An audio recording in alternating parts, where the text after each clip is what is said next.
其实我们在过往的案例教育中，我们有同仁因为自己的空气呼气器组，也就是这一组，因为故障的关系，所以导致他在火场突然就吸不到气了。哇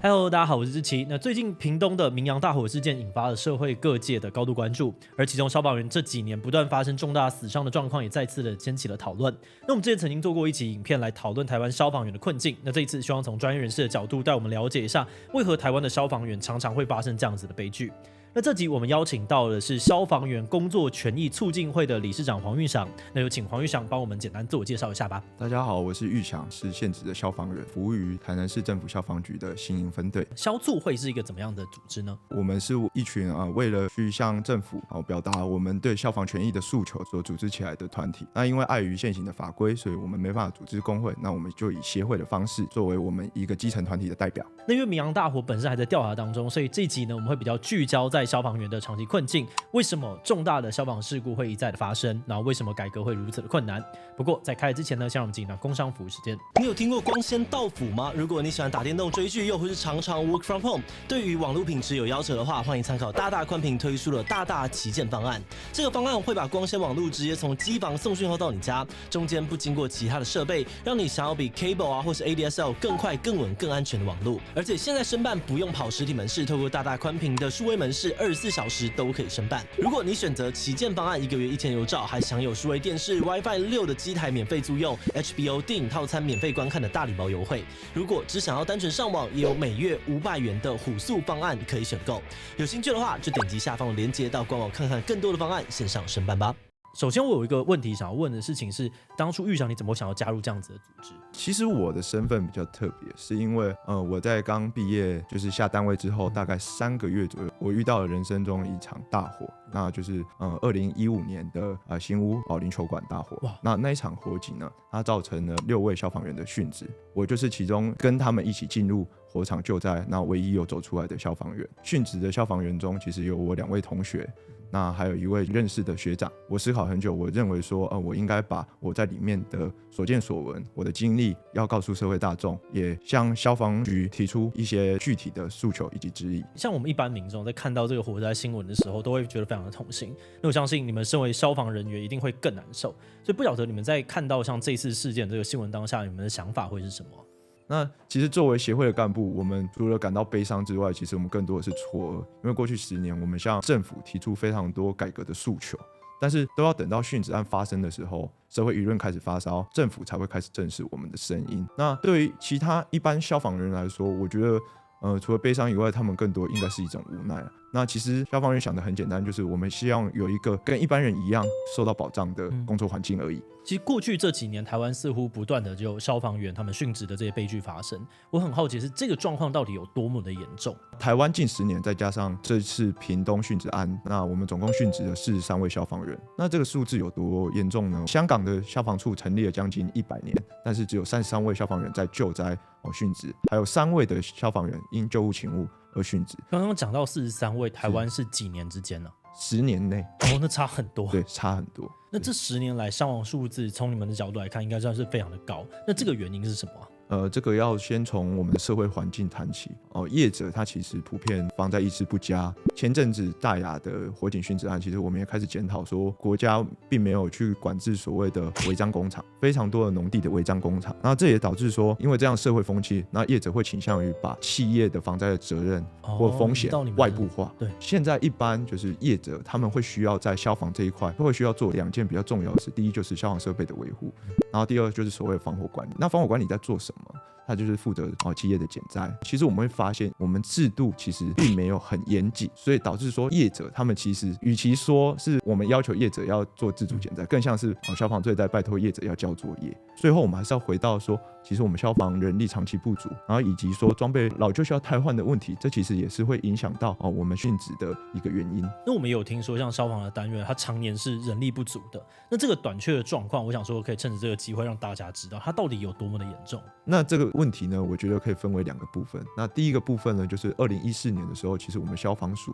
已经有公告一个台湾消防员的法定员额。那这个法定员额它是将近3万人左右。这个数字呢，跟我们目前台湾消防人员现行消防人员的人数16000多人相比，其实还有一段距离，那相差了近1倍。那我们觉得这是一个值得我们努力的地方。那第二个部分就是跟我们民众比较有相关的，就是我们的消防人口服务比。那消防人口服务比是什么呢？就是说我们1位消防员要服务几位的民众。那这个数字依目前消防署最新的统计数字，台湾的消防人口服务比是1383位，就等于说我们1位消防员要服务1383位民众。那这个跟外国的差异，因为我这样有点无法理解，说1300或1100，外国大概是怎么样？我们举日本是1:731，直接1/2嘛，接近1/2。那新加坡的部分呢是1:925，美国纽约则是1:519。哇，那感觉得到这个差很多。那如果是人不够，大概会有哪些状况是大家需要知道的？以救灾现场为例好了，我们在救灾现场的指挥体系会有所谓的安全管制，然后还有 RIT 的编制，以及那个火场的救灾队伍，所谓的火场的安全管制。也就是说，我们的指挥体系在现场部署好之后，我要确实的掌握每一位救灾人员的动向，以及他们工作的时长，还有他们目前在火场内部的人员他的位置，以及我们所背的气瓶里面剩下多少残压，这些是需要被管制。那另外 RIT 编制可能大家比较就是没有听过，它是专门去救援消防员的，它会需要有足够的人力在现场去做预先的部署待命。当里面的人有人失联，或者是他喊需要外部人员协助的时候，他可以快速的紧急应变。但是如果说我今天人力不足的情况下，其实我是没办法好好的去部署这个单位的。最后就是说火场队伍的部分，如果说我每个支援的单位我的人数都很少的话，那可能变成说我的甲单位跟乙单位的人要做一个混编的动作，我们不同单位的人做组队进入火场进行救灾。那这会有什么样的风险呢？第一是我们彼此假设是不熟悉的话，我们不了解彼此的个人能力以及救灾的习惯，那在火场沟通上也会出现一些隔阂，这也是我们的救灾风险之一。理解。对，那我刚直觉想到，就是一个公司来说好了，当你的人比较少的时候，最可能导致的就是工时会过长。那像这个工时过长，对于消防员来说是个大问题吗？你们平均来说1个月的这个工时大概会到多少啊？全台湾消防员平均的工时大概都落在300小时以上。我们国家统计数字，一般劳工每个月的平均月工时大概是落在176至196小时左右。所以消防员其实跟一般劳工的工时比较，其实我们多了近1倍啊。那具体来说，你们工时这么长，都在做哪些事情啊？全台湾消防员要实施2班制，就是我们所谓的勤1休1跟勤2休2。那勤1休1就是我们工作24小时，然后休息24小时。那勤2休2的部分就是我们工作48小时，休息48个小时。我们其实一天除了大家知道的救灾啊、打火啊，或是一些山域或是水域的救援之外，我们的救护车、救护勤务是消防员在执勤的。再来呢，其实我们还有很多一般的业务，那像是我们要到各个场所去做防灾宣导啊，这种安装助警器，又或是做热水器的宣导。再来就是消防设备的检查，就是消防安检。那还有各式各样我们的定期的训练啊，定期的灾害防救演习啊，甚至比较有趣的部分是，有些县市会要求消防员要进行捕风抓蛇，那还有动物救援。更有趣的是，目前还有县市要求消防员要去协助更换民众家中的老旧电器的插座之类的，对啊，设备。然后还有就是有一些市府要办就是灯节活动的话，就是请消防员去协助挂灯笼之类的。对，这都是目前都还有在发生的。你自己的人生经历当中有遇过哪些你觉得这个不该是我做的吧？怎么会变成这样？其实我的经历比较少，那就协会协助的经验来说的话，我们曾经有关注新竹市他们要去打扫那个风飞沙啊，对，这是高中生，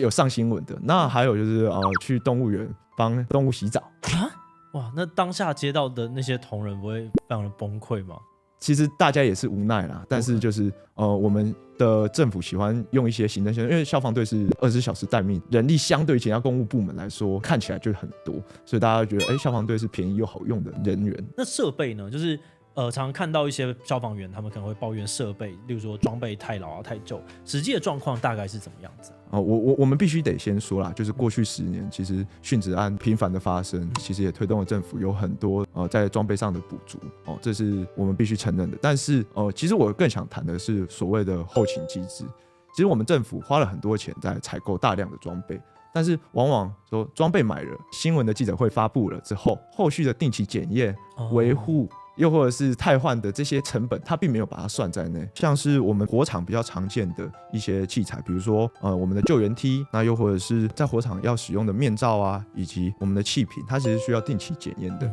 那其实我们都需要说，专业的人士来帮我们检验，比如说面罩的部分，它就需要去检验面罩跟我们脸部的气密度是否足够，不然我们在火场可能会有漏气的状况发生。对，那像气瓶的部分，就是它定期做水压的检验。说到设备老旧问题，我觉得更需要讨论的是，我们要如何去汰换这些东西。因为我们如果没有定期检验机制，我们往往是用到坏之后，我们才知道它要汰换。其实我们在过往的案例教育中，我们有同仁因为自己的空气呼气器组，也就是这一组，因为故障的关系，所以导致他在火场突然就吸不到气了。哇！所以他就非常紧急的赶快撤出来。那这算是一件虚惊的事件，但是它也是值得警惕。我们在装备器材的定期检验上是一个非常重要的部分。对。那对于刚刚讲到这些困境，政府这几年有做一些改善吗？就如同我刚刚说的，每一次的殉职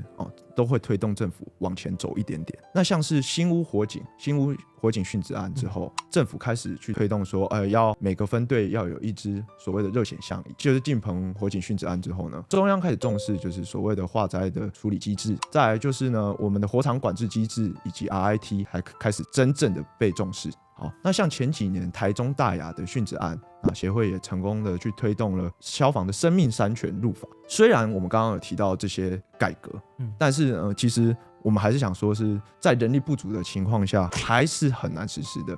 那消促会其实一直以来都在推动这个消防员组工会，就组工会这件事情能够为消防员的困境带来什么样子的改变呢？那我们不希望未来还是一样持续的用殉职来换改革，我们希望我们可以组织一个属于我们基层消防员的工会，那透过工会的力量跟政府有一个对等的协商的平台，真正的把基层的声音进入到我们政策的调整里面。那为什么之前工会会一直组不起来啊？这个问题我觉得要从3个部分来谈起。那第一个部分呢，就是我们国家现行的法律制度，因为我们消防员是公务人员的身份，那依照工会法的规范，我们是不能去组织工会的。那在第二个部分，其实站在国家的立场，军警消是在国安的体系里面非常重要的一环。军人负责保卫国家，警察负责社会秩序，那消防负责灾害的抢救，这3个缺一不可。所以国家会希望用比较强势的态度去管理我们的工作环境，所以他们会不希望说这3个部分会有工会的成立。那有没有消防员他们会因为提出一些消防改革的建议而遭到这样的处罚？其实有一个比较经典案例，就是在我们协会成立之前，那曾经有一个消防员，他叫徐国尧，他在高雄市举办了一个诉求是消防人员的人力工时的游行。因为这样，他遭到高雄市政府针对性的打压，他在3个月内密集的寄了43支申诫，连3-4年前事情都搬出来。这个部分其实是一个非常经典的案例。那回到现在，就是说协会成立以来，作为干部的话，我们其实在各县市的消防机关，我们都会提出一些消防改革的诉求，但是这往往会让我们受到长官的关切，那他们也会希望说，你不要再继续讲这些事情了。消防员他想要加入我们协会，成为我们的会员，那他们会面临压力，就是我们有耳闻有一些主管，就是单位主管，他其实不喜欢协会，所以他们会希望说协会可以保密他们会员的身份。其实这些压力，它反而是促成我们更想要改革的决心。那前几天其实政府我有看到他们说可能会修法，然后开放这个消防员组工会，那这符合你们的期待吗？目前政府想要推动的方向是要修订公务人员协会法，要强化公务人员的结社与协商权，这其实是不符合我们所期待的。因为我们要的是要一个完整劳动三权的工会。那什么是劳动三权呢？就是依工会法，我们可以依法团结去组织工会的权利，叫团结权。那再来是协商，基层可以透过工会向我们的雇主，也就是消防机关发起协商的权利，叫协商权。然后最后是争议权，就是基层可以透过工会的表决去决议说我们要向我们现在的雇主去发起争议。那目前政府倾向的态度是要修正公务人员协会法，我们认为现行就是政府的态度比较像是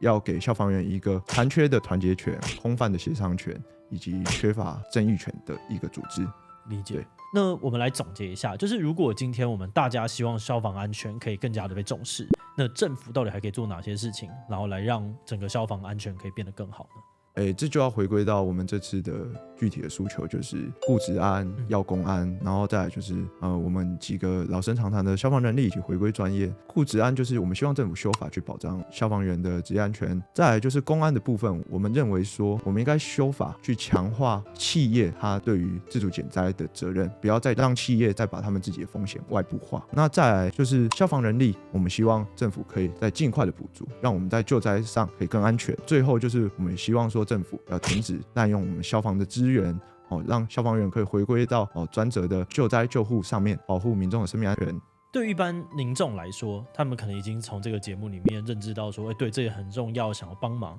那他们如果想要支持消防员组工会，他们可以怎么做呢？如果说大家想要一起的去支持我们的话，那可以一起去关注我们的脸书的粉丝专页抢救消防员，以及我们的 IG 账号 Save Firefighters， 然后_TW。然后我们最近因应我们的3项诉求，那我们有制作相对应的大头贴以及封面照片，也可以欢迎大家一起响应。理解。那最后有没有什么特别想要跟我们的观众说的呢？那最后想借着机会跟大家说，我们长期都把消防员当作是英雄，但我们其实并不想当英雄，我们其实想要像一般人一样，有一个相对有保障的工作环境以及安全回家的路。请大家继续跟我们一起关注消防的议题，然后继续关注我们，谢谢。好，那今天非常感谢玉祥的分享。那这集就先到这边。如果大家觉得今天的影片很重要，也别忘了把影片分享出去，给更多人知道，或是点这个地方看更多的相关影片。那今天这一期就到这边告一段落，我们就明晚再见喽。